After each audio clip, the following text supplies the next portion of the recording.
Assalamualaikum रहमतुल्लाहि वबरकातुहू। Good morning to everyone and welcome again in our online classes. आज की हमारी ऑनलाइन क्लास का सब्जेक्ट है सोशियोलॉजी।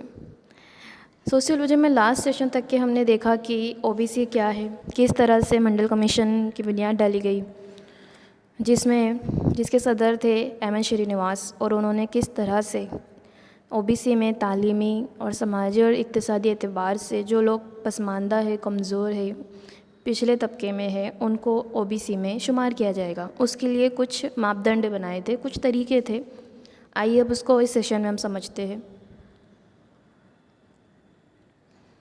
हमारा चैप्टर नंबर 3, जिसमें हमारा टॉपिक है समाजी और तालीमी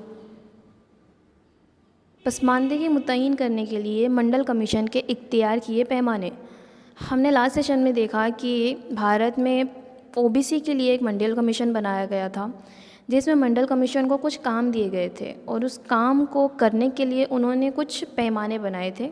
मतलब कुछ तरीके थे, जो तरीक़ों के हिसाब से वो समाज में अलग अलग तबके के लोग रहते हैं, आला तबके के, वस्ती तबके के और अदना तबके के, गरीब तबके के। तो उन लोगों में से ऐसे कौन से लोग हैं जो ओबीसी में आ सकते हैं, ऐसे कौन से लोग हैं जो समाजी पैमाने से, तालीमी एतबार से और इक्तिसादी एतबार से पछात हैं, तो उनको हम ओबीसी में डाल सकते हैं। इसलिए उन्होंने कुछ तरीके, कुछ ऐसी खुसूसियात थी जो खुसूसियात उनके अंदर पाई जाती है तो उन्हें हम पसमानदगी में शुमार कर सकते हैं। तो कुछ तरीके हैं जिसको उन्होंने अलग अलग डिवाइड किया है, उसको हम समझ लेते हैं। गुजराती में इसे कहेंगे सामाजिक અને शैक्षणिक पछातपणું नक्की करवा माटे मंडल कमीशनना मापदंडों।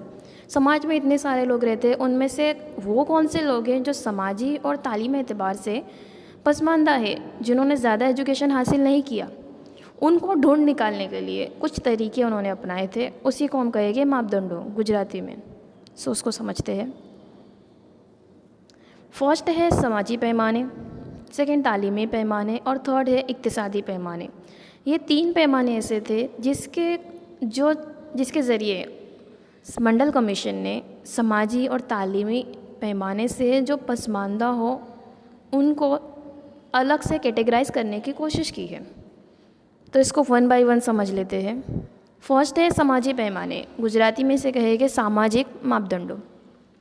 अब समाज में ऐसे कौन से लोग हैं जो समाजी एतबार से पसमानदा है, उन्हें पहचानना है तो हम किस तरह से पहचानेंगे? उनके गेटअप को देखकर, उनकी सरनेम को देखकर नहीं। मंडल कमीशन ने कुछ खुसूसियात थी जो उन लोगों के अंदर नज़र आती है, तो उसको उन्होंने समाजी पैमाने के ज़रिए समाजी पसमानदगी के तौर पर शुमार किया है। अब वो चीज़ें क्या है? तो फर्स्ट है जो जाति या तबकात समाजी लिहाज से पसमानदा माने जाते हो। पसमानदा माने जाते हो मतलब कुछ सरनेम्स वगैरह ऐसी होती है जो ऑलरेडी समाज में उसको पसमानदा माना जाता है। तो ऐसी जातें जो समाज में पसमानदा मानी जाती है, उसको तो वो ऑलरेडी समाजी पसमानदगी में आ ही गए। सेकंड, जो जातियाँ तबकात अपने रोज़गार के लिए जिस्मानी मेहनत पर मुनहसर हो। जिस्मानी मेहनत पर मुनहसर कौन लोग होंगे? जो लोग ज़्यादा एजुकेशन नहीं हासिल कर सकते हैं, वही लोग मज़दूरी वाला काम करेंगे, जिसमें उनके पास एजुकेशन ना होने की वजह से वो पूरा उनका काम जिस्मानी मेहनत पर मुनहसर होता है। रोज़गार के लिए जो लोग सिर्फ़ और सिर्फ जिस्मानी मेहनत पर मुनहसर होते हैं, उनको भी समाजी पैमाने में पसमानदगी में शुमार किया जाएगा। इसके अलावा जो ज़ातें या तबकात गांव में बसने वाले ख्वातीन हो या मर्द हो जो 17 साल से कम उम्र में शादी की हालत में होते हैं। 17 साल की उम्र में ऐसी सिचुएशन आ जाती है उनके सामने कि वो शादी करते हैं या फिर शादी करवा देते हैं अपने बच्चों की, तो ऐसे लोगों को भी समाजी तौर से पसमानदा शुमार किया जाता है। नेक्स्ट है जिन ज़ातों या तबकात में रियासती औसत की बानिस्बत 25% से ज़्यादा औरतें रोज़गार के लिए काम करती हों। ऐसे तबकात या ज़ातें जो ज़्यादातर गांव में या फिर बसने वाली औरतें ज़्यादातर अपने रोज़गार के लिए, अपना घर चलाने के लिए उनको खुद को भी काम करना पड़ता है। मतलब वो समाजी एतबार से बहुत ही ज़्यादा कमज़ोर है, उन्हें भी काम करना पड़ता है। इसे भी गरीबी कहलाएगी और इसे भी समाजी एतबार से पसमानदा माना जाएगा। तो इस तरह से मंडल कमीशन ने समाजी तौर से जो कमज़ोर है, पसमानदा है, उनको शुमार निकालने के लिए, समाज में से इतने सारे लोगों में से उनको निकालने के लिए उन्होंने 4 से 5 पैमाने बताए। और इस पैमाने को अप्लाई करके उन्होंने जो समाजी तौर से बिल्कुल ही पसमानदा है उनको उन्होंने ओबीसी में शामिल किया। नेक्स्ट देखते हैं हम तालीमी एतबार से। तालीमी पसमानदगी मुतय्यन करने के लिए हस्बे ज़ैल 3 पैमाने मंडल कमीशन ने इख्तियार किए। फर्स्ट है कि रियासत की औसत की बानिस्बत 25% से ज़ायद ज़ातों या तबक़ात के 5 से 15 साल की उम्र के बच्चे स्कूल गए ही ना हो। मतलब रियासत के 25% से ज़्यादा ऐसे लड़का या लड़की जो 5 से 15 साल की उम्र के बच्चे हों जो स्कूल ही ना गए हों, तो ये क्या कहलाएंगे? एजुकेशन उन्होंने हासिल ही नहीं किया हो। इसकी वजह क्या है? उनके पास पैसे नहीं होंगे या फिर वो बच्चों को भी काम के लिए भेजते हैं, इसीलिए बच्चों ने तालीम ही हासिल नहीं की, तो इन्हें भी तालीमी तौर से पसमानदा माना जाएगा। सेकेंड है रियासत की औसत की बानिस्बत 25% से ज़ायद जिन ज़ातों या तबक़ात के 5 से 15 साल के बच्चों ने दरमियान में ही पढ़ाई छोड़ दी हो। ऐसे बच्चे जो स्कूल तो गए लेकिन कुछ ऐसी सिचुएशन उनके सामने आई कि उन्होंने बीच में ही पढ़ाई छोड़ दी हो, उन्होंने भी एजुकेशन पूरी तरह से हासिल नहीं किया, इसीलिए उन्हें भी तालीमी पैमाने में शुमार किया जाएगा। थर्ड है रियासत की औसत से 25% कम जिन ज़ातों या तबक़ात में मैट्रिक तक पढ़े हो। ऐसे बच्चे जिन्होंने गरीब है लेकिन पढ़ के सिर्फ 10वीं तक के उन्होंने पढ़ाई की हो, इसके आगे उनको पढ़ने के कोई चांसेस ना हो, उन्हें मजबूरन काम रोज़गार के लिए पढ़ाई छोड़नी पड़ी हो, जिन्होंने पूरा तरीके से पूरा एजुकेशन हासिल नहीं किया हो, इन्हें भी तालीमी पसमानदगी के तौर पर शुमार किया जाएगा। ये हुई समाजी और तालीमी तौर पर कौन पसमानदा है वो। आइए देखते हैं इक्तिसादी तौर पर कौन कमज़ोर है, पसमानदा है, और उसके लिए मंडल कमीशन ने कौन से पैमाने इख्तियार किए थे। थर्ड है इक्तिसादी पैमाने आर्थिक मापदंडों। सामाजी और तालीमी पसमानदगी मुतय्यन करने के लिए हस्बे ज़ैल 3 इक्तिसादी पैमाने इख्तियार किए गए।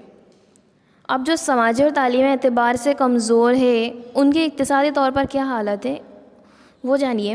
रियासत की औसत की बानिस्बत जिन ज़ातों या तबक़ात के ख़ानदानों की मिल्कियत की कीमत 25% से कम हो।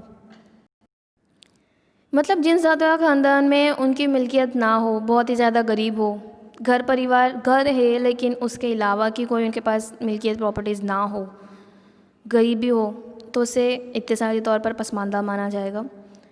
सेकेंड है रियासत के औसत की बानिस्बत जिन ज़्यादा तबक़ात के 25% से ज़्यादा ख़ानदान कच्चे घरों में रहते हो।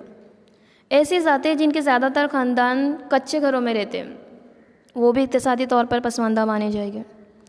थर्ड है जिन ज़ातों या तबक़ात के 25% से ज़्यादा ख़ानदानों को रोज़मर्रा की ज़रूरियात पूरी करने के लिए भी कर्ज़ लेना पड़ता हो। जो लोग कच्चे घरों में रहते हैं, इवन इसके अलावा कुछ ऐसी ज़ातें जो रोज़मर्रा के लिए उसकी ज़रूरत पूरी करने के लिए भी उन्हें कर्ज़ लेना पड़ता हो, वो जितना कमाते हैं उसमें उनका घर खर्च नहीं चलता हो और उन्हें कर्ज़ लेना पड़ता हो, तो ऐसी ज़ातें भी इक्तिसादी तौर पर पसमानदगी मानी जाएगी। तो इस तरह से कुछ 3 टाइप के समाजी, तालीमी और इक्तिसादी पैमाने मंडल कमीशन ने नक्की किए हैं। मंडल पंच ने माहिरीन की कमेटी तश्कील देकर सर्वे करवाया था। इस सर्वे का मकसद मालूमात के ज़रिए समाजी और तालीमी पसमानदगी की इकाइयों के तौर पर ज़ात का पैमाने के तौर पर इस्तेमाल किया और दीगर पसमानदा तबक़ात की फ़हरिस्त तैयार करके अपनी सिफारिशात के साथ रिपोर्ट 1980 में भारत सरकार को सुपुर्द किया। 1982 में पार्लियामेंट में इस रिपोर्ट पर बहस हुई। आई थिंक आपको समझ में आ रहा होगा कि ये सारी चीज़ें उन्होंने सर्वे करने के लिए किया। इस तरह से उन्होंने सर्वे बनाए, पूरा एक सर्वे का एक स्ट्रक्चर तैयार किया और अलग अलग रियासतों में से उन्होंने पूरी इन्फॉर्मेशन हासिल की।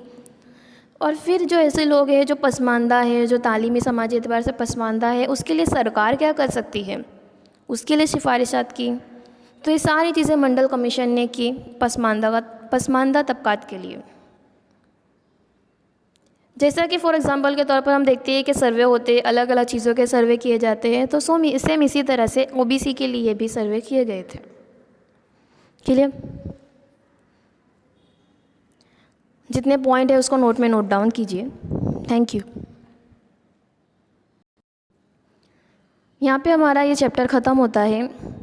हमने इसमें दर्जे फ़हरिस्त ज़ात, दर्जे फ़हरिस्त कबाइल और ओबीसी के बारे में पढ़ा। उसके बाद हमने मंडल कमीशन ने कौन से 3 पैमाने बनाए थे उसके बारे में पढ़ा। ये सारी चीज़ें तो आपके बोर्ड के लिए बहुत ही ज़्यादा इम्पॉर्टेंट है, इसीलिए मैंने इसे प्रेजेंटेशन के ज़रिए आपको समझाई हो। इसके अलावा भी भारत सरकार ने कौन कौन सी फलाई मंसूबे बनाई है, कौन कौन सी योजनाएं हैं, उसके बारे में चैप्टर में दिया हुआ है। सिर्फ नाम है, आपको नाम पढ़ने हैं। जैसे अगर मैं बात करूँ तो स्कूल एजुकेशन के लिए जो आपको बुक्स मिलती है, सरकारी स्कूल में बुक्स वगैरह मिलती है, वो भी एक योजना के थ्रू ही मिलता है। तो कुछ ऐसे मंसूबे भी सरकार ने बनाए हैं जो पछात लोगों को, जो भी SC ST OBC वाले हैं, उनको फ़ायदा पहुँचाए। तो ये कुछ थियरीज़ है, वो भी आपको पढ़ना है बुक में। सिर्फ नाम है, कौन कौन से मंसूबे कौन से साल में बनाए गए, सिर्फ उस चीज़ की इन्फॉर्मेशन है। यहाँ पर हमारा चैप्टर कंप्लीट होता है। Thank you.